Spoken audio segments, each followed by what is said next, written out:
Cricket की दुनिया यानी गेम ऑफ क्रिकेट में आपका स्वागत है।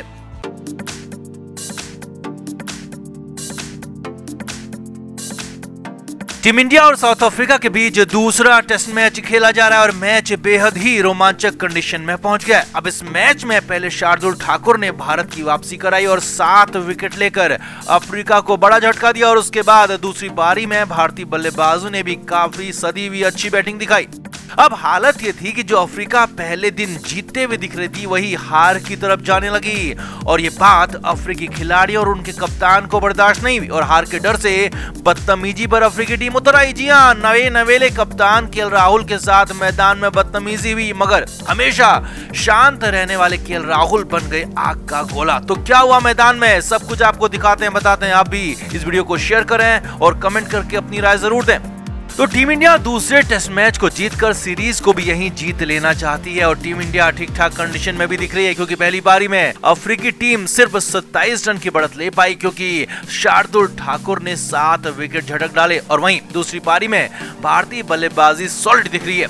अब भारत की यही सफलता अफ्रीका से देखी नहीं गई और कप्तान केएल राहुल पर अफ्रीकी खिलाड़ियों ने उनके कप्तान ने सीधा हमला कर दिया। जी हाँ, बड़ी बात यही थी कि अफ्रीका की तरफ से हमला करने वाला कोई और नहीं बल्कि उनके कप्तान डीन एल्गर थे। जी हाँ, एल्गर ने सारी हदें भूल गई और वो राहुल को बहुत बुरा भला कहने लगे और सब कुछ कैद हो गया स्टंप माइक में। असल में दूसरी पारी में जब भारतीय टीम बैटिंग के लिए उतरी तो 7वें ओवर में जेनसन की बॉल पर केएल राहुल आउट हो गए। अब राहुल ने पहले टेस्ट मैच में शतक लगाया और दूसरे टेस्ट मैच में भी पहली पारी में 50 रन बनाए थे और इसीलिए 8 रन पर जब राहुल का विकेट गिरा तो ये अफ्रीका के लिए बहुत बड़ा विकेट था और अफ्रीकी टीम जश्न मनाने लगी। अब विकेट का जश्न मनाना ठीक था, सभी मनाते भी हैं, लेकिन जब केएल राहुल मैदान से बाहर की तरफ जाने लगे तो बड़े बोले अफ्रीकी खिलाड़ियों ने केएल राहुल पर सीधा हमला कर दिया। जी हाँ, कप्तान डीन एल्गर ने राहुल को पहले तो मैदान से बाहर जाने का इशारा किया और फिर कहा कि इस मैच में हार के साथ साथ तुम्हारी कप्तानी भी हमेशा के लिए चली जाएगी और तुम्हें कप्तानी दोबारा कभी नहीं मिलेगी। जी हाँ, स्टंप माइक में साफ डीन एल्गर की आवाज सुनी जा सकती थी जो कि केएल राहुल की कप्तानी पर बदतमीजी कर रहा था, छींटाकशी कर रहा था और राहुल को कह रहा था कि तुम मैच हारोगे और तुम फिर कभी कप्तान भी नहीं बन पाओगे। अब केएल राहुल अक्सर शांत रहते हैं और अपने अच्छे स्वभाव के लिए जाने जाते हैं, मगर यहाँ पर राहुल भी कहाँ शांत रहने वाले थे। राहुल ने तुरंत ही तीखा जवाब दिया और उसी भाषा में पलटकर एल्गर को बहुत कुछ कहा। अब हालांकि राहुल स्टंप माइक से काफी दूर थे और इसीलिए राहुल की बात साफ सुनाई नहीं दी, मगर राहुल के अंदाज से साफ दिख रहा था कि वो तीखे अंदाज में डीन एल्गर को धो रहे थे और बदतमीजी का जवाब उसी भाषा में वैसे ही दे रहे थे। एल्गर भी कुछ देर तक राहुल की तरफ आते हुए दिखे, लेकिन बाद में वापस अपने साथियों के साथ चले गए और शांत स्वभाव के राहुल ने डीन एल्गर और उनकी टीम की धज्जियां पहले बल्लेबाजी से उड़ाई और फिर यहाँ पर मुंह तोड़ जवाब मुंह से ही दिया और पूरी तरह से अफ्रीका को बैकफुट पर धकेल दिया। अब हालांकि कुछ फैंस यहाँ पर विराट कोहली को भी याद कर रहे थे, क्योंकि अगर यहाँ पर राहुल की जगह पर विराट कोहली होते तो शायद डीन एल्गर को और भी तीखा और हमेशा याद रखने वाला जवाब मिल जाता। अब वैसे टीम इंडिया को हर हाल में दूसरा टेस्ट मैच जीतना ही होगा, क्योंकि तभी केएल राहुल और भारतीय टीम का बदला पूरा होगा और तभी भारतीय फैंस और भारतीय टीम को राहत मिल सकेगी, क्योंकि हार के डर से अफ्रीकी टीम बेकाबू हो रही है तो उन्हें हार का स्वाद फिर से चखाना ही होगा। तो आपका इस पूरे इंसिडेंट पर और राहुल के इस मुंहतोड़ जवाब पर क्या कहना है, कमेंट करके आप भी जरूर बताएं। वीडियो को शेयर भी करें।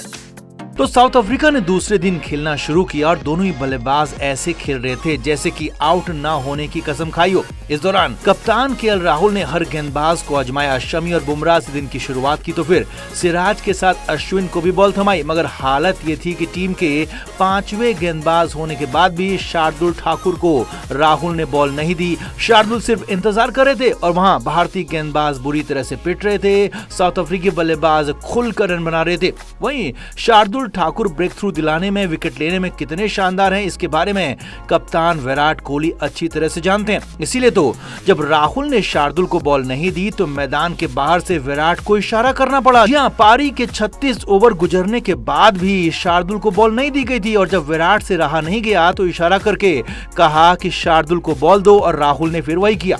शार्दुल ठाकुर भी सही वक्त का इंतजार कर रहे थे, मगर अब पहले ओवर में तो शार्दुल ने चौका खाया, मगर शार्दुल ठान कर आए थे और हुआ भी वही। अपने दूसरे ओवर की 5वीं बॉल पर शार्दुल ठाकुर ने कप्तान डीन एल्गर को ढेर कर दिया और अफ्रीका को सबसे बड़ा झटका दिया। शार्दुल की शानदार बॉलिंग शुरू हो चुकी थी, लेकिन अभी तो ये ट्रेलर था, अभी तो पूरी फिल्म बाकी थी। फिर शार्दुल ने अगले ओवर को मेडन रखा, मगर लाइन लेंथ बिल्कुल सटीक रखी और उसका फायदा भी मिला। शार्दुल ने अपने चौथे ओवर में सबसे बड़ा विकेट लिया और पीटरसन को ढेर कर दिया।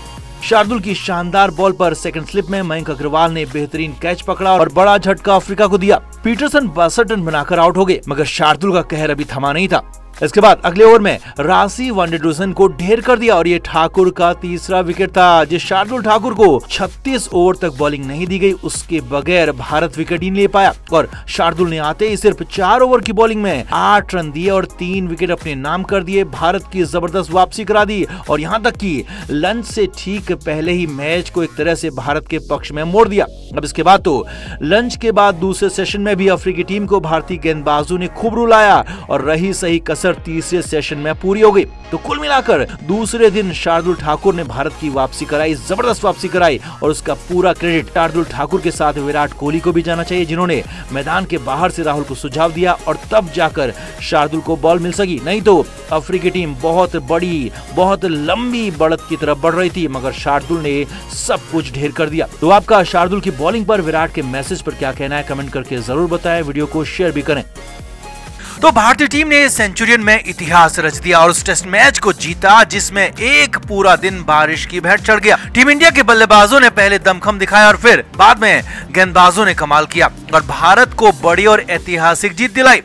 अब ये जीत इतनी आसान नहीं थी, क्योंकि खेल के साथ मैदान में विरोधियों की दूसरी चालों से भी निपटना था और ऐसा ही कुछ हुआ था। मैच के चौथे दिन जब बॉल को लेकर खासा विवाद हो गया। जी हाँ, जब अफ्रीका की दूसरी पारी शुरू हो रही थी तो टीम इंडिया को नई बॉल के बजाय पुरानी बॉल थमा दी गई थी, जिसे लेकर विराट कोहली ने और भारतीय टीम ने खासा विरोध जताया। जबकि अफ्रीकी अंपायर और अफ्रीकी कप्तान डीन एल्गर कहते रहे कि नई बॉल है, इसी से खेलना होगा, मगर बाद में मैच रेफरी के दखल के बाद बॉल चेंज करवाई गई, भारत को नई बॉल दी गई और इस दौरान 10 मिनट तक खेल रुका रहा। अब पहले टेस्ट मैच में अफ्रीका को शानदार हार मिली तो साउथ अफ्रीका के कप्तान और उनकी टीम के होश ठिकाने आ गए और एक तरह से घमंड भी चूर चूर हो गया। मैच में हार के बाद प्रेस कॉन्फ्रेंस के लिए आए डीन एल्गर ने इस बॉल विवाद पर भी बात की और माफी मांग ली। जी हाँ, ऐसा ही कुछ हुआ डीन एल्गर की प्रेस कॉन्फ्रेंस में। इस दौरान जब वो सामने आए तो पहले तो भारतीयों की खूब तारीफ की। एल्गर ने राहुल की तारीफ की और कहा कि उस कंडीशन में जहां रन बनाना बिल्कुल भी आसान नहीं था, वहां राहुल ने कमाल की बल्लेबाजी की और केएल राहुल की बल्लेबाजी ही मैच में अंतर कर गई और यही अंतर भारतीयों को जिता गया, अफ्रीका को हरा गया।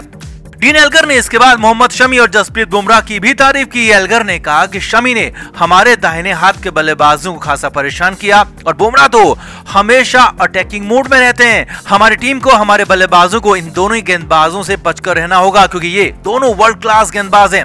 अब इसके बाद डीन एल्गर से बॉल विवाद पर सवाल किया गया और पूछा गया कि आखिर मैदान में हुआ क्या था। डीन एल्गर, विराट कोहली और अंपायर के बीच में क्या विवाद था? तो यहाँ पर तुरंत ही डीन एल्गर ने माफी मांग ली। जी हाँ, एल्गर ने कहा कि भारतीय टीम हमारे देश में उस हालत में खेलने आई जबकि दूसरी पूरी दुनिया ने हमें अलग थलग कर दिया था ओमिक्रॉन की वजह से, और ऐसी कंडीशन में ये सारे विवाद होने नहीं चाहिए थे। क्रिकेट के हर नए अपडेट के लिए गेम ऑफ क्रिकेट को सब्सक्राइब करें और उसके बाद बेल आइकन को प्रेस करना ना भूलें, ताकि सिर्फ आपको मिले गेम ऑफ क्रिकेट की हर खबर सबसे पहले।